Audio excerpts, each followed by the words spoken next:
यहाँ पर बलूचिस्तान के नौसारो सिंदूर के साक्ष्य हैं, बालाकोट में सीप उद्योग के साक्ष्य हैं, सोतकाकोम में नदी याद रख सकते हैं, सादीको नदी किनारे है, सोतका गेंडोर सबसे पश्चिमी हिस्सा है हड़प्पा सभ्यता का, और डाबरकोट में कोई विशेषता है नहीं। क्या यज्ञ शर्मा ने रूपनगर इसका रोपड़ का आधुनिक नाम है, स्वतंत्रता के बाद खोजा गया प्रथम स्थल है, ये इंपॉर्टेंट फैक्ट है। इसके अलावा मालिक और कुत्ते की समाधि यहाँ से प्राप्त होती है, जैसी बुर्ज होम से प्राप्त हुई थी हमें नवपाषाण काल में।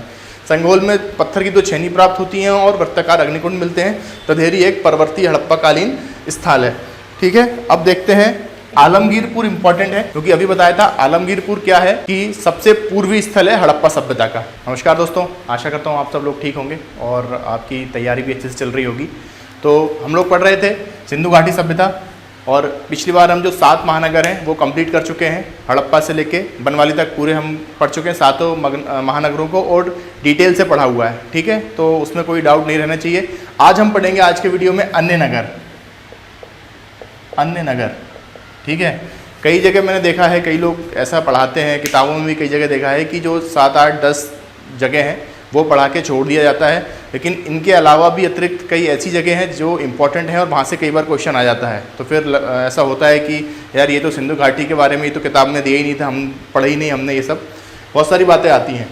तो इसलिए हम अन्य कुछ नगर पढ़ेंगे, पाकिस्तान के भी और भारत के भी, जिनमें एक एक लाइन के कुछ फैक्ट हैं जिनको याद करते चलेंगे, और वो कंप्लीट होने के बाद में आपका सिंधु घाटी का नगर पोर्शन कंप्लीट हो जाएगा। नगर और उसकी विशेषताएं, ये पोर्शन कंप्लीट हो जाएगा। इसके बाद हम नगर के नियोजन पे चलेंगे।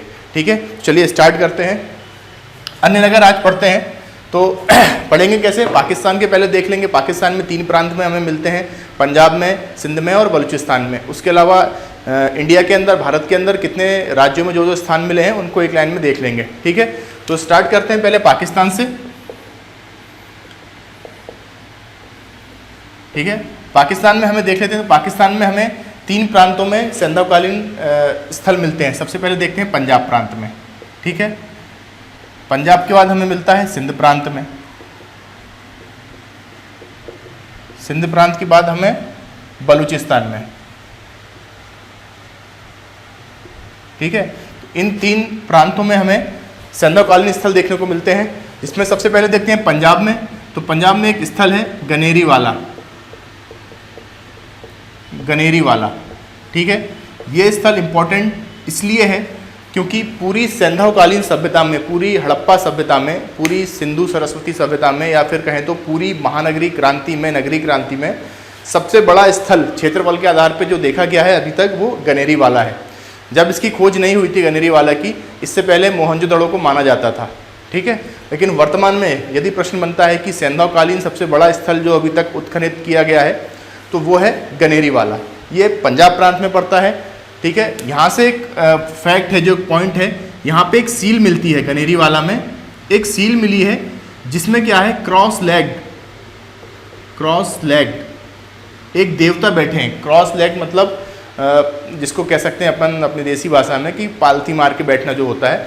तो क्रॉस लेग एक देवता बने हुए हैं, बैठे हुए हैं, और उनके पास में एक पेड़ है और एक आदमी घुटनों के बल बैठा हुआ है वहाँ पर। उस सील में इतनी संरचनाएं बनी हुई हैं। सील कैसी है? एक क्रॉस लेग देवता है, एक देवता बैठे हुए हैं, उनके पास में एक पेड़ है, और पेड़ के पास में घुटनों के बल बैठ के एक आदमी बैठा हुआ है। जैसी प्रेयर करने की जो वो होती है, प्रेयर करने का तरीका होता है, उस प्रकार से घुटने के बल एक आदमी बैठा हुआ है। तो अनुमान ये लगाया जाता है कि ये कोई देवता रहे होंगे जो पेड़ के पास में बैठे हैं, या शायद पेड़ के नीचे बैठे हों, और उनसे कोई प्रार्थना कर रहा है, कोई उनका दास या भक्त। ठीक है, तो क्रॉस लेग देवता की सील कहाँ से मिलती है हमें? गनेरी वाला से। दूसरा फैक्ट है क्या है, गनेरी वाला सबसे बड़ा स्थल है हड़प्पा कालीन। ठीक है, सैंधव सभ्यता का सबसे बड़ा स्थल गनेरी वाला है। इसके बाद हम देखते हैं तो इस गनेरी वाला के बाद में राखीगढ़ी है, फिर मोहनजोदड़ो है। ठीक है, उसके बाद धौलावीरा है। तो इससे पहले क्या हुआ था कि गनेरी वाला के बाद में मोहनजोदड़ो होता था, लेकिन अभी कुछ ही शायद 1 या 2 साल पहले ही राखीगढ़ी में कुछ नए टीले प्राप्त हुए, कुछ नए उनके माउंट प्राप्त हुए हैं, जिसके बाद से मोहनजोदड़ो 3रे नंबर पे आ गया है और राखीगढ़ी 2nd पे आ गया है। तो इसका क्रम ऐसा होगा कि गनेरी वाला, उसके बाद में राखीगढ़ी, इसके बाद मोहनजोदड़ो, और आखिर में धौलावीरा। ठीक है, तो ये घटता हुआ क्रम है सैंधवकालीन स्थानों का क्षेत्रफल के नज़रिए से, ठीक है। तो ये हो गया हमारा गनेरी वाला, ये फैक्ट हटा देता हूँ। याद क्या रखना है, कभी क्रम से भी क्वेश्चन बन सकता है, कूट संरचना जो होती है कूट करके भी आ सकता है प्रश्न, इसलिए आपको क्रम भी याद होना चाहिए कि सबसे बड़ा कौन सा है उसके बाद कौन सा है। तो सबसे बड़ा हमने देखा गनेरी वाला, पंजाब में है, पाकिस्तान के, एक सील मिलती है क्रॉस लेग देवता की, ठीक है। यहाँ से बस इतना ही है, गनेरी वाला ही इसमें इंपॉर्टेंट है बचे हुए में। अब देखते हैं सिंध प्रांत में। तो सिंध प्रांत में हमें देखने को मिलते हैं स्थल, इससे पहले कौन कौन से देख लिए थे सिंध प्रांत में हमने, चन्हूदड़ो और मोहनजोदड़ो। अब देखते हैं तो इसमें कोटतीजी, इसके बाद हमें यहाँ मिलता है सिंध प्रांत में अली मुराद, अल्लादीनो,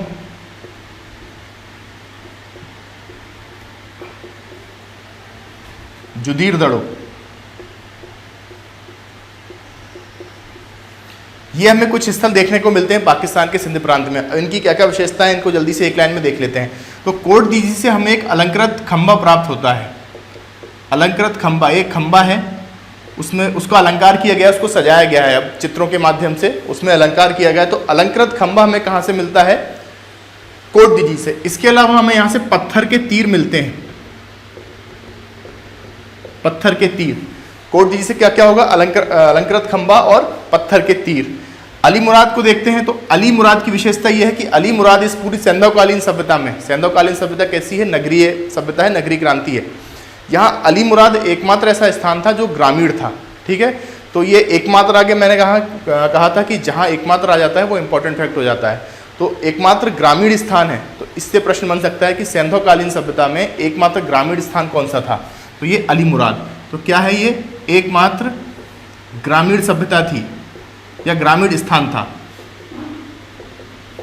ठीक है। तो एकमात्र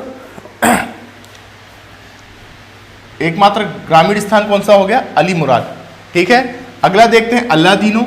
अल्लादीनो की कोई विशेषता ऐसी है नहीं है, बस आप इसको ऐसे याद रखें कि ये एक बंदरगाही नगर था।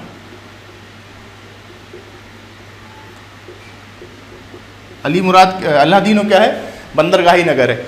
आगे देखते हैं तो जुदीर दड़ो। जुदीर दड़ो की विशेषता है यहाँ एक स्टेडियम मिलता है, स्टेडियम के साक्ष्य मिलते हैं जुदीर दड़ो से। अब यहाँ देखिए कोटदीजी में क्या है, अलंकृत खंबा है।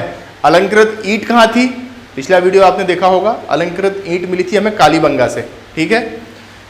और जुदीर दड़ो में स्टेडियम के साक्ष्य मिलते हैं। इससे पहले स्टेडियम के साक्ष्य कहाँ मिले हैं, भारत में धौलावीरा में, ठीक है। तो एक दूसरे से कनेक्ट करके चलना है हमको। तो ये हो गया सिंध प्रांत, पूरे स्थल होगा सिंध प्रांत के। कोटदीजी में अलंकृत खंबा, पत्थर के तीर। अली मुराद में क्या है, एकमात्र ग्रामीण स्थान है। अल्लादीनो बंदरगाही नगर है। जुदीर दड़ो में स्टेडियम के साक्ष्य हैं। अब देख लेते हैं बलूचिस्तान में, इसको मिटा के ऊपर से देखते हैं बलूचिस्तान में।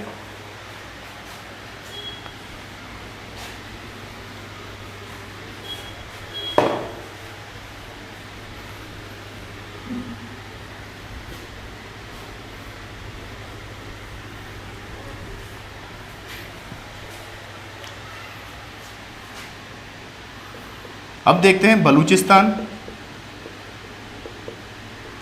ठीक है। बलूचिस्तान में भी हमें कुछ स्थल देखने को मिलते हैं, जैसे देखते हैं नौसारो, नौसारो।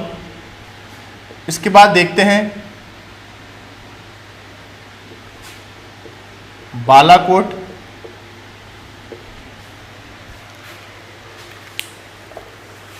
बालाकोट के बाद देखते हैं सोतका कोह। इसके बाद देखते हैं सोतका गेंडोर।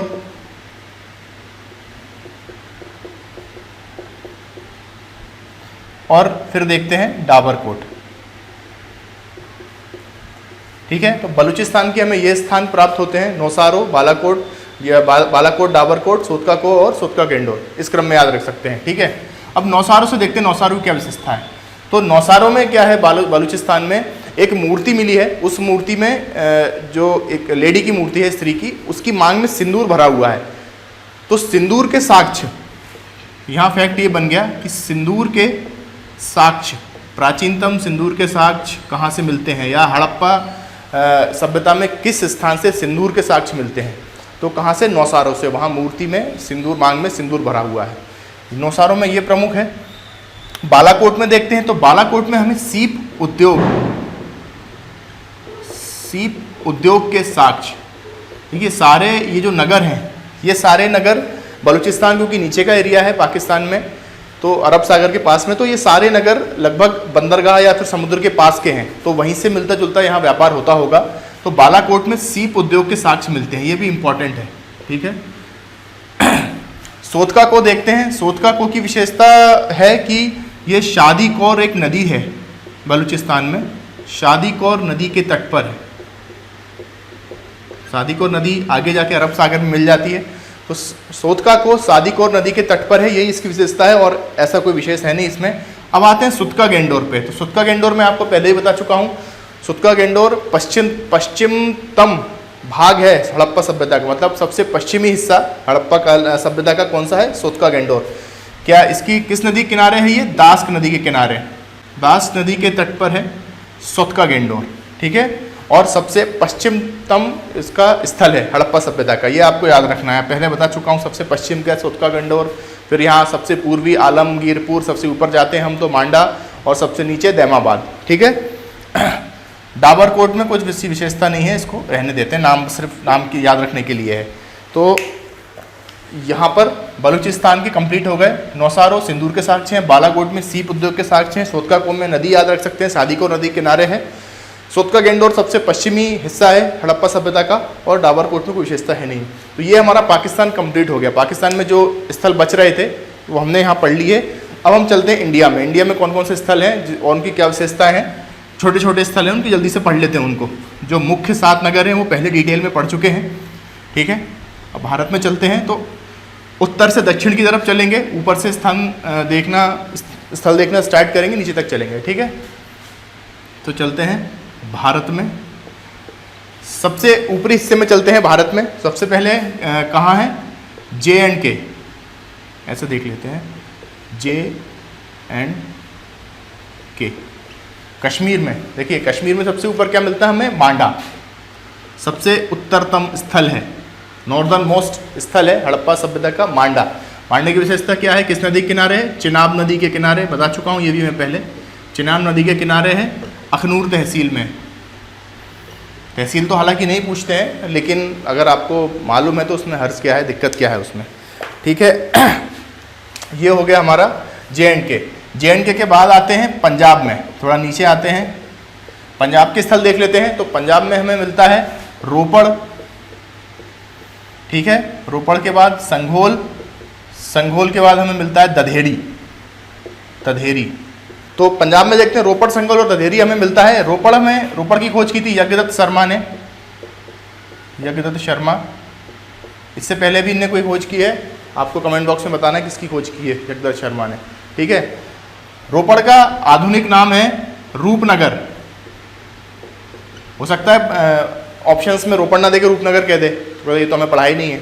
ठीक है। तो रूपनगर इसका आधुनिक नाम है रोपड़। इसकी विशेषता है कि ये स्वतंत्रता के बाद, भारत जब आज़ाद हो गया, स्वतंत्र हो गया, तो उसके बाद जब हमने हमारी खुद की संस्थाएं बनी और जब हमने सर्वेक्षण स्टार्ट किया, उत्खनन स्टार्ट किया, तो भारत स्वतंत्र होने के बाद सबसे पहले जो स्थान उत्खनित किया गया था, सबसे पहले स्थान जो खोजा गया वो रोपड़ था। ठीक है। तो इसकी विशेषता ये हो गई कि स्वतंत्रता के बाद खोजा गया प्रथम स्थल,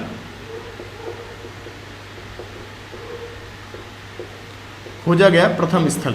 ठीक है। रोपड़ क्या हो गया? स्वतंत्रता के बाद खोजा गया प्रथम स्थल है। इसके अलावा देखते हैं तो रोपड़ से मालिक और कुत्ते की युग्म समाधि प्राप्त होती है। एक कब्र में मालिक और कुत्ता दोनों साथ में प्राप्त होते हैं। इससे पहले हमने पढ़ा था, आपको याद होगा तो, नवपाषाण काल में बुरझोम, कश्मीर में बुरझोम स्थान था जो पाषाण काल में, सिंधु सभ्यता के पहले, वहाँ पर से भी हमें कुत्ते और मालिक की युग्म समाधि प्राप्त हुई थी। ठीक है। तो ये रिवीजन हो जाना चाहिए यहाँ पर कि मालिक और कुत्ते की युग्म समाधि हमें रोपड़ से मिलती है। ये इसके 2-3 इसके फैक्ट हो गए रोपड़ के। संघोल देखते हैं तो संघोल में हमें 2 छेनी प्राप्त होती हैं पत्थर की तो छेनी प्राप्त होती है, जो ठोकते हैं ना, ठोकने के लिए या कहीं किसी को तोड़ने के लिए, छेद करने के लिए। तो 2 छेनी प्राप्त होती है हमें संघोल से, पत्थर की 2 छेनी। इसके अलावा वृत्ताकार अग्निकुंड, वृत्ताकार अग्निकुंड भी प्राप्त होते हैं संघोल से। अब ये वृत्ताकार अग्निकुंड सुन के आपके दिमाग में आना चाहिए कि लोथल से भी प्राप्त हुए हमें वृत्ताकार अग्निकुंड, और कालीबंगा से 7 आयताकार अग्निकुंड प्राप्त हुए हैं। ठीक है, तो जैसे ही आपको रिलेट करना है, जैसे शब्द आया अग्निकुंड, तो आपके दिमाग में 2-3 फैक्ट आ जाने चाहिए। हाँ, अग्निकुंड तो लोथल में भी था, वृत्ताकार, और कालीबंगा में भी था आयताकार। ठीक है, सबको कनेक्ट करना है एक दूसरे से। ये हो गया संघोल। दधेरी, दधेरी की खास बात यह है कि दधेरी एक परवर्ती हड़प्पा कालीन नगर है, स्थान है, मतलब हड़प्पा काल के बाद का। तो यह है कैसा है, परवर्ती है, परवर्ती हड़प्पा।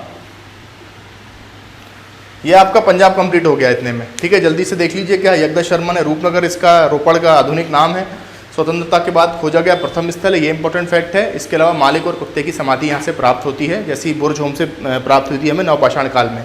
संघोल में पत्थर की 2 छेनी प्राप्त होती हैं और वृत्ताकार अग्निकुंड मिलते हैं। तधेरी एक परवर्ती हड़प्पा कालीन स्थल है। ठीक है, अब देखते हैं पंजाब के बाद में, जगह कम है उसको मिटा देते हैं।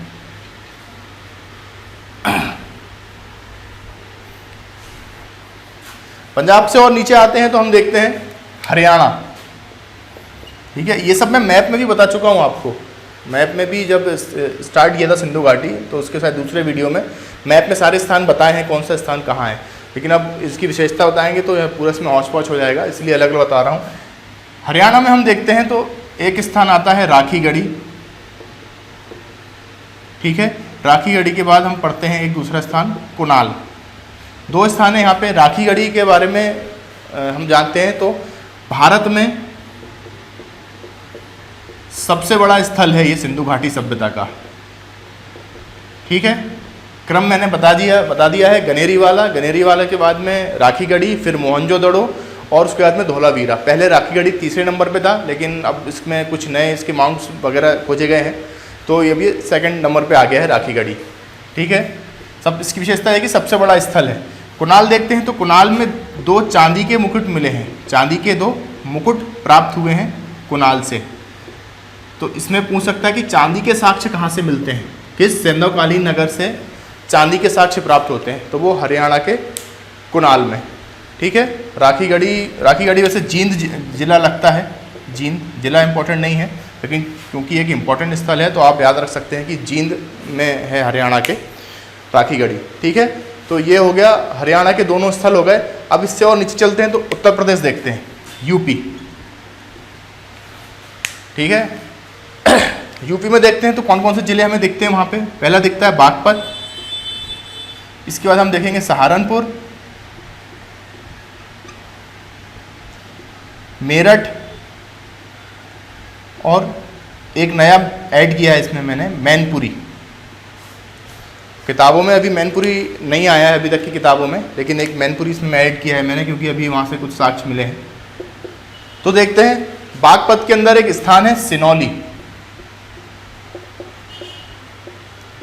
एक डॉक्यूमेंट्री भी आई थी अभी 1-2 साल पहले, secrets of Sinauli. Manoj Bajpayee actor हैं, उन्होंने उसमें एंकरिंग की है, तो वो आप ज़रूर देखना। अगर आप ये पढ़ रहे हैं, इतिहास में आपका इंटरेस्ट है, तो आप देखना, तो आपको बहुत सारी चीज़ें क्लियर होंगी। तो सिनौली एक स्थान है बागपत जिले में, उत्तर प्रदेश में। तो यहाँ से हमें सिनौली से क्या मिलता है, 125 नरकंकाल मिलते हैं। 125 नरकंकाल मिले हैं और उनकी कब्रें मिली हैं। वो उन कब्रों में इनके हथियार भी साथ में मिले हैं। मतलब स्थिति ऐसी रही होगी कि युद्ध हुआ होगा, युद्ध होने के बाद में जो वीर गति को प्राप्त हो गए हैं, तो उनको उनके प्रिय हथियार के साथ में, तलवार, तीर, धनुष, बाण जो भी हो, उसके साथ में उनको दफनाया गया है। तो 125 नरकंकाल और हथियार के साथ दफनाए गए प्राप्त होते हैं कहाँ से, सिनौली से। इसके अलावा जानवर की हड्डी प्राप्त होती है।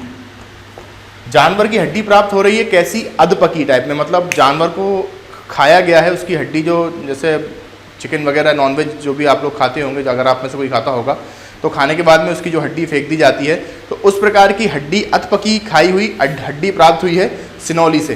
तो यहाँ से अंदाज़ा लगा लगाया जाता है कि मांसाहारी होने के साक्ष्य मिलते हैं हमें सिनौली से कि इंसान उस समय मांसाहारी था सभ्यता में। तो सिनौली से हमें जानवर की हड्डी और 125 नरकंकाल प्राप्त होते हैं उनके हथियारों के साथ में। ठीक है, ये यहाँ इंपॉर्टेंट है। बागपत सिनौली इंपॉर्टेंट है अभी, क्योंकि काफ़ी चर्चा में भी रहा है पिछले कुछ सालों से। इसके बाद सहारनपुर देखते हैं। तो सहारनपुर में 2-3 जगह हैं, जैसे हुलास है, हुलास, बड़गांव, सकटपुर। विशेषता कुछ नहीं है, नाम अगर हो सके तो आप याद रख लेना, बाकी इसमें ज़्यादा कुछ विशेष है नहीं है। ठीक है, हुलास है, बड़गांव है, सकतपुर है। मेरठ में देखते हैं तो मेरठ में है आलमगीरपुर,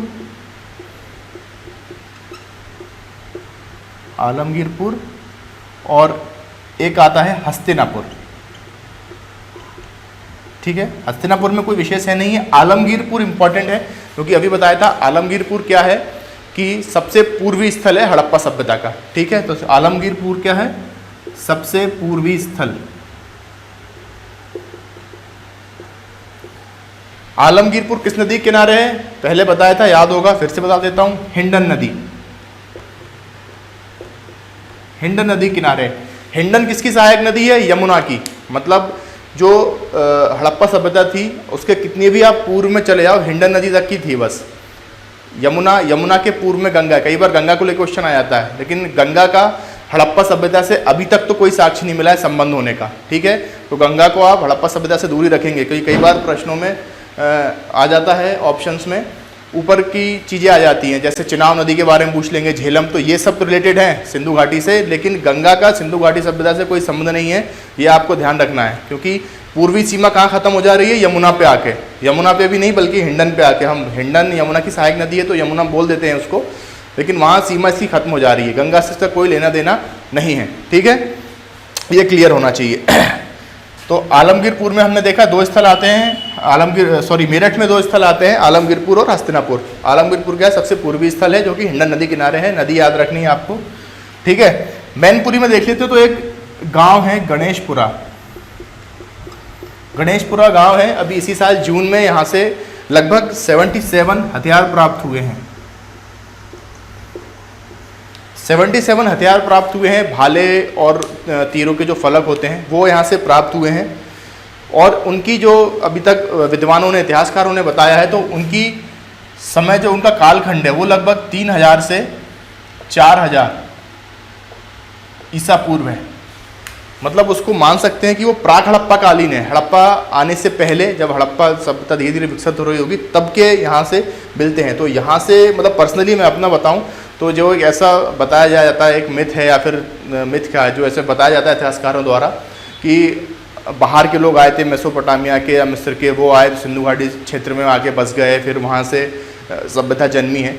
तो जब सिंधु घाटी सभ्यता के पहले, मतलब 3000-4000 साल पहले ही गणेशपुरा में हमें मैनपुरी में हथियार मिल रहे हैं, तो आप सोचिए कि जो हमारा इंडियन कल्चर है, मतलब हमारी खुद की सभ्यता थी, जो बाद में विकसित होते होते पश्चिमोत्तर में पहुंच गई, पाकिस्तान और अफगानिस्तान में और भारत के उत्तरी स्थल में, जिसको इतिहासकारों ने क्या बताया है कि नहीं, वो तो वहीं से स्टार्ट हुई थी, बाद में भारत में आई है। तो क्रम उल्टा हो गया है।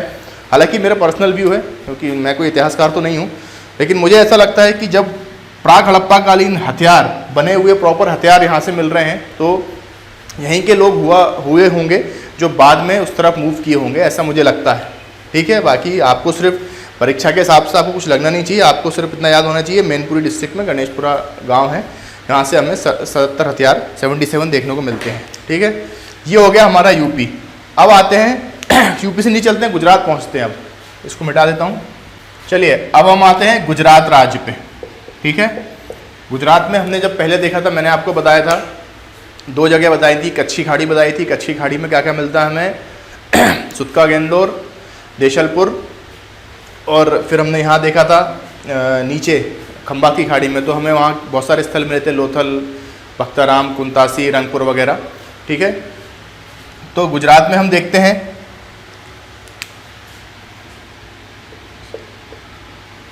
सुरकोतड़ा। सुरकोतड़ा एक स्थल है, इसके बाद में गुजरात में ही देखेंगे तो रंगपुर। ठीक है, सुरकोतड़ा कच्छ की खाड़ी में है। कच्छ की खाड़ी में और कौन कौन था, धौलावीरा और देशलपुर। ठीक है, और रंगपुर है खंबा की खाड़ी में, जहाँ लोथल था उसके पास में, लोथल रंगपुर पास में ही। ठीक है। तो सुरकोथड़ा में देखते हैं, सुरकोथड़ा जो है यहां से हमें मिलते हैं घोड़े के अस्थि पंजर, घोड़े के अस्थि पंजर हमें मिलते हैं सुरकोथड़ा से, ये इंपॉर्टेंट फैक्ट है, ठीक है। घोड़े के अस्थि पंजर हमें कहां से देखने को मिलते हैं? सुरकोथड़ा से, गुजरात से। इसके अलावा हम देखते हैं, मैंने पहले बताया था आपको कि दोनों टीले दुर्गीकृत, दो नगर मैंने आपको बताए थे जब हम पढ़ रहे थे अभी बड़े नगरों में, तो दो बताए थे मैंने कि इन दो नगरों के दोनों टीले दुर्गीकृत थे, ठीक है। तो एक सुरकोथड़ा, दूसरा क्या था आपको कमेंट में बताना है अगर याद है आपको तो, ठीक है। तो दोनों, इस सुरकोथड़ा में दोनों टीले थे जो नगर के, वो दोनों दुर्गीकृत थे, ठीक है। और इसका पतन भूकंप से हुआ था, सुरकोथड़ा का पतन माना जाता है कि भूकंप से हुआ था। इसके अलावा भूकंप से किसका पतन हुआ था? कालीबंगा का, हम पहले देख चुके हैं, ठीक है।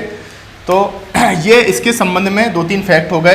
रंगपुर को देखते हैं, तो रंगपुर गुजरात में है, सौराष्ट्र क्षेत्र में, सौराष्ट्र में है, या फिर काठियावाड़ क्षेत्र कहते हैं जिसको, अहमदाबाद जिला लगता है, काठियावाड़ क्षेत्र में है रंगपुर। रंगपुर से हमें क्या मिलता है? रंगपुर से हमें धान की भूसी मिलती है, धान की भूसी, ठीक है, धान की भूसी। अब यहाँ बात अनाज की चल गई है, तो चलो हम कनेक्ट करते हैं इसको। पहले अनाज की बात अगर चल गई है तो हमें बाजरा और उसके जौ के साक्ष्य कहाँ से मिले थे? लोथल से, ठीक है। धान के और बाजरा के साक्ष्य हमें कहाँ से मिले थे? लोथल से। उसके बाद हमें कालीबंगा में क्या मिला था? जुता हुआ खेत मिला था, वहाँ से क्या क्या मिला था? चना और सरसों के साक्ष्य, ठीक है। और रंगपुर से क्या मिल रहा है? धान की भूसी। तो ऐसे कनेक्ट करते चलेंगे तो आपको ये सारे फैक्ट याद रहेंगे। देखने में लगता है कि मैंने 3-4 वीडियो हो गए हैं जो अभी नगर के चलते, तो आपको लग रहा होगा कि बहुत ज़्यादा बड़ा पढ़ा रहे हैं, लेकिन ऐसा कुछ नहीं है। ये सब आपको पढ़ना ही पड़ेगा भाई, तैयारी भी तो एग्जाम की, किसी बड़े एग्जाम की तैयारी कर रहे हो ना, पोस्ट भी बड़ी चाहिए, तो ये सब तो पढ़ना ही पड़ेगा, इनसे होके एक बार गुजरना ही पड़ेगा, तभी ये सारी आपकी चीज़ें क्लियर रहेंगी।